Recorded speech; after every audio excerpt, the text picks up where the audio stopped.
Okay, we are doing a little pregnancy update, a little pregnancy check-in, because I promised on my YouTube fam that I would keep you guys up to date. And literally everything that I do right now is like, is this the last one? Is it today? Is it happening? We are 37 weeks and 3 days, which we predicted that baby girl would come a little bit earlier. Brady was born at 38 weeks and like 4 days or something along those lines. So it could. Ultimately, she was like, hold that baby girl in there until 36-ish weeks. Obviously, the longer, the better. So we kind of are expecting her to be here soon. I don't know.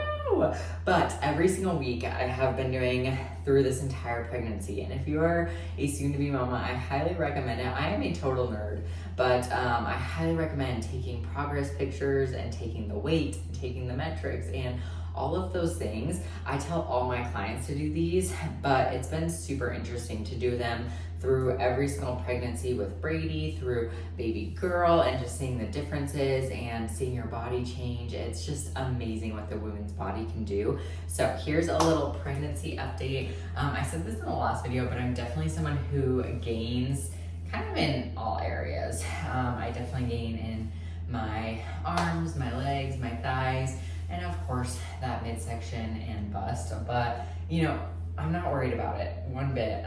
You know, I get that question like, are you worried about how much? And it's crucial, right? So here was kind of just the check-in. I definitely have lost some muscle mass as well, which is honestly to be a little bit expected, just because all of those nutrients are going straight to baby girl. I tried my absolute best to eat as much protein as I possibly can.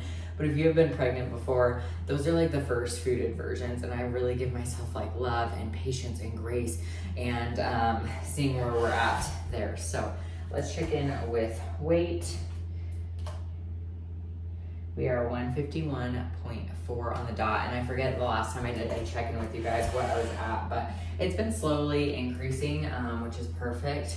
But here's where we at. It's so funny because my nighttime belly is like twice as big, which is normal. Like if you, and that's why I tell my clients, like not just during pregnancy, but it's normal after water, after food, after movement, after all of those things to see a little bit more in this general area. So it is definitely more prevalent in baby girl here. But I feel like she has dropped a little bit since even like midweek. So I don't know, she's definitely sitting lower. Let me know what you guys think, but I'll kind of run you guys through some of the things that we're doing. We have ultimately car seat set up, and that's about it.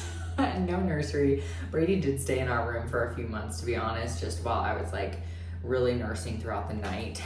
So I'm really not super concerned about it by any means. Ignore this mess over here with my makeup, but that's where we're at. Okay, not as good of an angle for you guys, but this is the best stand I could have. I wanted to do a little check-in at night.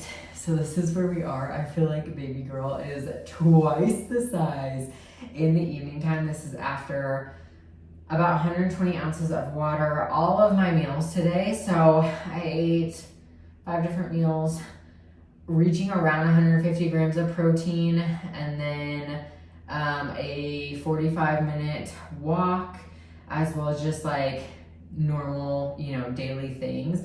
Totally normal to feel a little bit more bloated, totally normal to see your stomach change in the evening, not just pregnancy. So obviously pregnancy, like, yes, I feel like you could see it the most.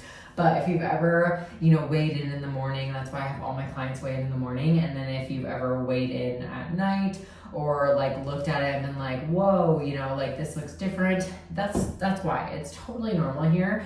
And that's why we don't just focus on the scale. Like I tell all, specifically my females, don't focus on the scale because it's going to fluctuate within 7 pounds in a day. And that's not just pregnancy. So here's where we're at. I'm still working out because I always get the question about 5 to 6 times per week, mostly 6 times. only about 30 minutes, minimal equipment. That's like in addition to, I'm still doing a lot of like pelvic floor, as well as hip stretches, as well as mobility, kind of that labor prep, which we do have inside of our app as well. But getting some of those things done, and then doing my workout, and then finishing off with that walk. The walk is always the same loop. It's just generally, how long is it going to take me that day? So I always work to like make it as fast or intentional as I possibly can, but some days some days it's slower than other days, and that's okay. So I want to do a little check-in before I jump in the shower and called in evening with the fam. We have one more meal, a protein and ninja ice cream, which you guys know I'm obsessed with. But this is checking in at 37 weeks pregnant in the evening, and I'm can you guys tell? I'm literally out of breath just talking about it. So all about hugging the baby, and why this is super, super important to learn, to utilize, especially in the last third trimester of pregnancy. You can do it throughout all of pregnancy, and really important to start implementing as soon as you possibly can. But maybe when you're watching this video, maybe you're a little bit closer to labor, maybe you just found out you're pregnant, who knows? But biggest thing is hugging your baby. And this is going to be important for its own exercise, as well as if you are doing any other type of our workouts, any other type of exercise, and ultimately just going throughout your day to day. It's really important to be mindful of this and know how to properly hug your baby, because it is going to save your core. We are really working on minimizing DR, which is the splitting of your abs. Now, this is ultimately going to happen as your baby grows and as you are working on pushing out your baby during delivery. However, we want to minimize it as much as possible. So it's going to be really important that you stay mindful of this, specifically as we go through all kinds of different exercises, all kinds of different postures, and throughout delivery. And it's going to really, really help you postpartum in your recovery process.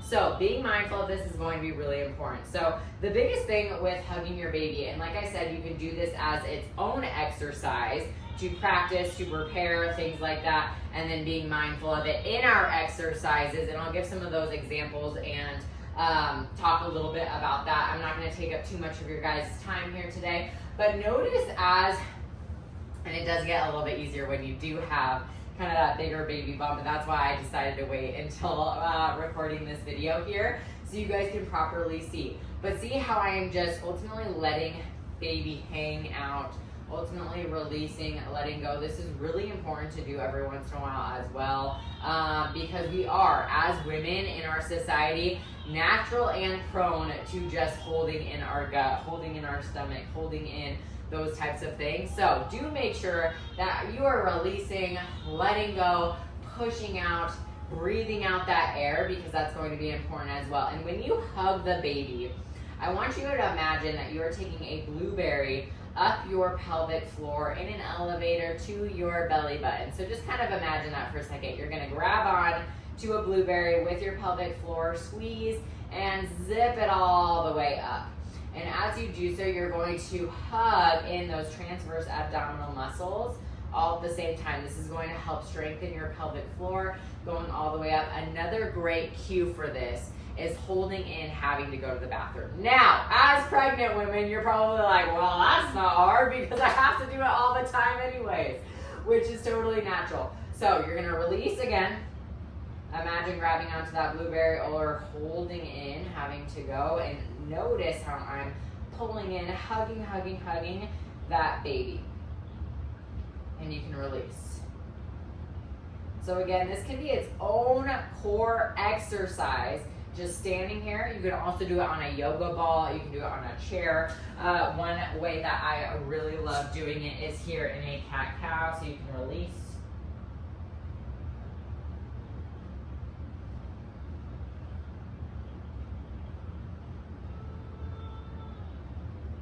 And let it go. A few things that I do like to recommend. It does not mean that we are holding in our breath.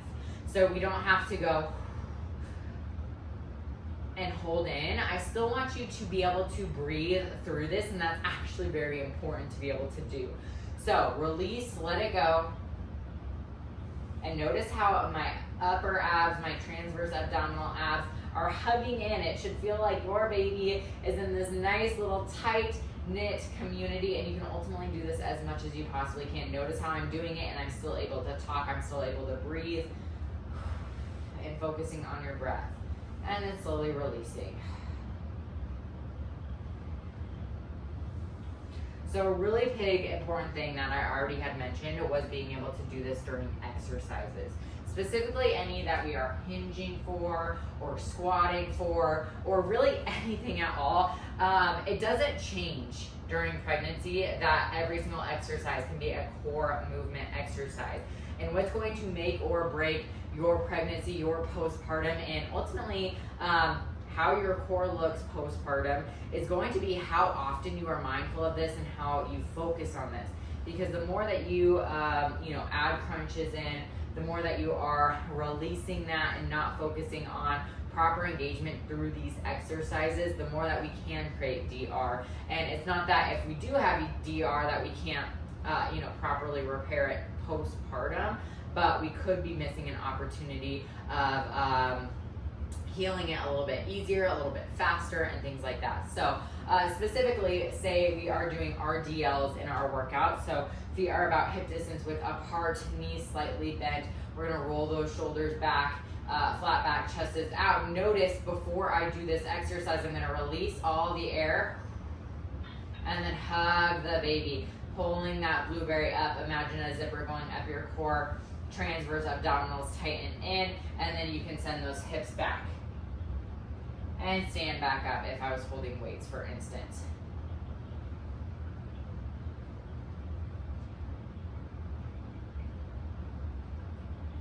Just like that, rather than just letting things hang and losing that engagement can cause injuries in the low back, in the pelvic floor, releasing a lot more pressure into the gut, into the stomach, into where baby is, creating a larger DR space. So keeping in mind that can be for everything. So again, before you jump into an exercise, imagine hugging in the baby, and imagine we're squatting here. Full engagement is here in the core, rather than just pressing out and squatting, releasing that. So this is just something to be very, very mindful of. If you have questions about how to properly do this, imagine pulling in that other hole will also help with that imaginary. So we're pulling in back here, pulling up through the zipper, and then hugging in baby here. So I hope this helps. I hope this gives a little bit of demonstration if someone ever tells you transverse abdominals or hold the baby or anything along those lines. This is ultimately what we are meaning. So that way you can practice it. I would recommend practicing it daily throughout it, and it's also going to help strengthen these transverse abdominals to make it an easier labor for you. So I have heard a majority of women that do this throughout their pregnancy and have really strong core muscles have easier prep time because they are ultimately able to feel those contractions a little bit better and able to push through utilizing those transverse abdominals, making it easier labor for you as well. So I hope this was helpful. As always, please bring a friend, bring a family member, and a mama to be, and I'll talk to you guys later.